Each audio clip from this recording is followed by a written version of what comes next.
Jumpa kembali sahabat sorotan Riswanda. Kali ini kita masuk pada meneliti kebijakan publik fase 5 atau seri 5. Nah, peneliti kebijakan publik atau penggiat regulasi kebijakan, pengamat, seringkali terjebak pada pemahaman mana sih data yang saya perlukan di sini. Nah, data akan baru terasa berharga pada konteks penelitian pada saat dia sudah berubah menjadi sebuah informasi untuk dianalisis. Nah, apapun pilihan pendekatannya, baik itu pendekatan kualitatif, pendalaman, maupun dengan pendekatan kuantitatif, testing out sebuah model, mau menggunakan instrumen tertentu.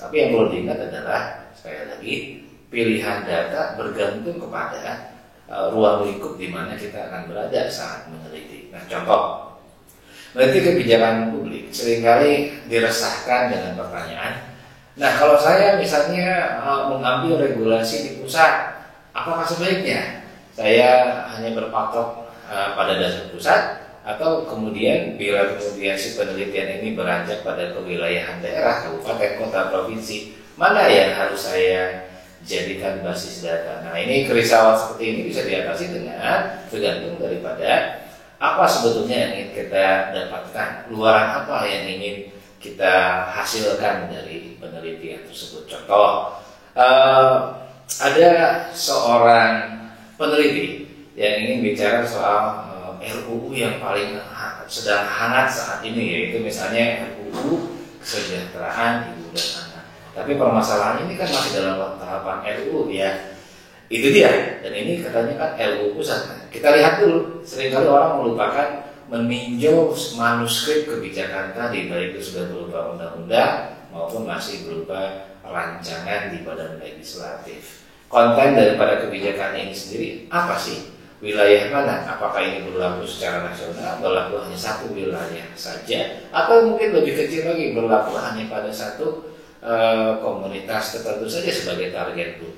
Nah, artinya pada saat kita akan menentukan basis data kita, jangan lupa untuk selalu mengingat pada padanan meneliti kebijakan publik, fokus pada manuskripnya juga. Nah, telah manuskrip ini dapat dilakukan dengan betul-betul memahami ini ada satu undang-undang, lalu turunan undang-undang ini apa, undang-undang yang terkaitnya apa, siapa sebetulnya target grup daripada undang-undang ini, lalu kemudian target grup juga akan menentukan siapa eksekutor daripada undang-undang ini. Seringkali orang terpukau atau terpaku pada wilayah yang termakna daripada nama kebijakannya ini, apakah undang-undang, peraturan pemerintah, peraturan daerah, peraturan wali kota. Nah, seringkali orang dirisaukan oleh ini kan peraturan pemerintah berlaku pusat. Dapatkah saya mendalami penelitian regulasi ini di wilayah kabupaten kota?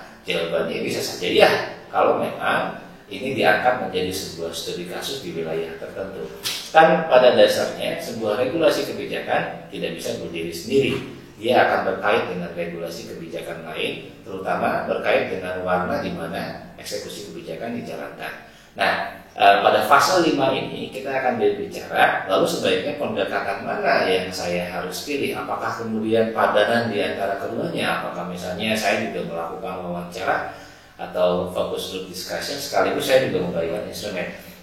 Nah, ini kembali pada pertanyaan refleksi pada divisi peneliti. Apakah kemudian kapasitas si peneliti dilengkapi dengan waktu, dana, dan kemudian resources yang memadai untuk melakukan kedua ini, atau hanya pada kapasitas misalnya sederhana, kapasitas jangkauannya sekian, relasi keterhubungan saya dengan calon, misalnya calon informan ada di sini, dan banyaknya saya juga kebetulan misalnya pada level pasca sarjana saya juga adalah orang yang berkecimpung di lingkup OPD tertentu atau badan tertentu atau kementerian tertentu, ya kenapa tidak bahwa insight si peneliti menjadi alat analisisnya sendiri. Jangan sampai misalnya peneliti merupakan insiders daripada sebuah lembaga tapi meneliti secara kuantitatif gitu ya, menyulitkan diri sendiri, kemudian insight si peneliti sendiri tidak bisa digunakan sebagai juga basis data. Nah, itu sekilas menjawab berbagai kerisauan dalam penelitian kebijakan. Nah, karena ini ada di ranah sosial politik, ingat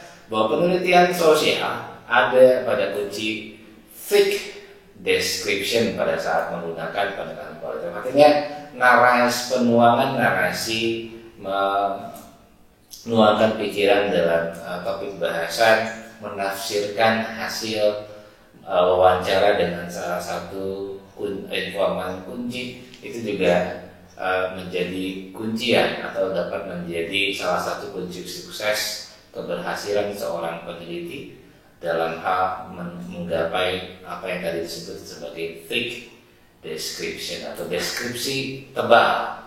Demikian sahabat Sorotan Wiswanda, tambahan mengenai meneliti kebijakan.